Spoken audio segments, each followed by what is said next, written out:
क्या 8 पे कमीशन से सरकारी कर्मचारियों की सैलरी 30%, 40% या 50% तक बढ़ने वाली है? आखिर सच्चाई क्या है? अगले 5 मिनट में जानिए पूरी और सही जानकारी। नमस्कार दोस्तों, अगर आप केंद्र सरकार के कर्मचारी हैं, पेंशनर हैं या आपके परिवार में कोई सरकारी नौकरी करता है, तो 8 पे कमीशन इस समय सबसे बड़ा चर्चा का विषय बना हुआ है। सबसे पहले समझते हैं कि पे कमीशन होता क्या है।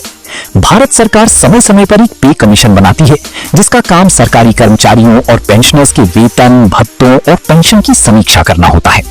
अब तक देश में 7 पे कमीशन लागू हो चुके हैं।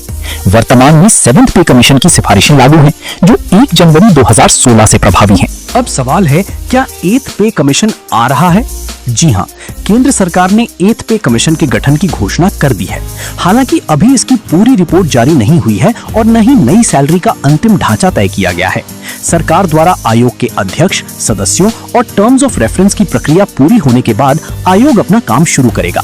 फिलहाल सोशल मीडिया पर वायरल हो रहे कई सैलरी चार्ट और फिटमेंट फैक्टर के दावे आधिकारिक नहीं हैं, इसलिए किसी भी वायरल पोस्ट पर भरोसा करने से पहले सरकारी घोषणा का इंतजार करना जरूरी है। अब बात करते हैं सबसे अहम सवाल की, सैलरी कितनी बढ़ सकती है? अभी तक सरकार ने कोई आधिकारिक फिटमेंट फैक्टर घोषित नहीं किया है। कुछ मीडिया रिपोर्ट्स में 2.0 से लेकर 2.86 तक के फिटमेंट फैक्टर की चर्चा जरूर हो रही है, लेकिन इनकी पुष्टि सरकार ने नहीं की है, इसलिए अभी किसी निश्चित सैलरी बढ़ोतरी का दावा करना सही नहीं होगा। अगर नया पे कमीशन लागू होता है तो इसका फायदा केंद्र सरकार के लाखों कर्मचारियों और पेंशनर्स को मिलेगा। इसके साथ ही महंगाई भत्ता, HRA और अन्य भत्तों की संरचना में भी बदलाव संभव है। हालांकि इन सभी फैसलों की अंतिम जानकारी आयोग की सिफारिशों और सरकार की मंजूरी के बाद ही सामने आएगी। यानी फिलहाल सबसे जरूरी बात यही है कि 8 पे कमीशन की घोषणा हो चुकी है, लेकिन नई सैलरी, फिटमेंट फैक्टर और लागू होने की अंतिम तारीख पर अभी आधिकारिक फैसला आना बाकी है। इसलिए सोशल मीडिया पर फैल रही अफवाहों से बचें और केवल सरकारी जानकारी पर ही भरोसा करें।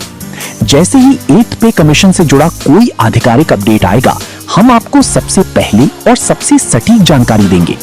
अगर आपको ये जानकारी उपयोगी लगी हो तो वीडियो को लाइक करें, चैनल को सब्सक्राइब करें और ऐसे ही भरोसेमंद अपडेट के लिए हमारे साथ जुड़े रहें। धन्यवाद।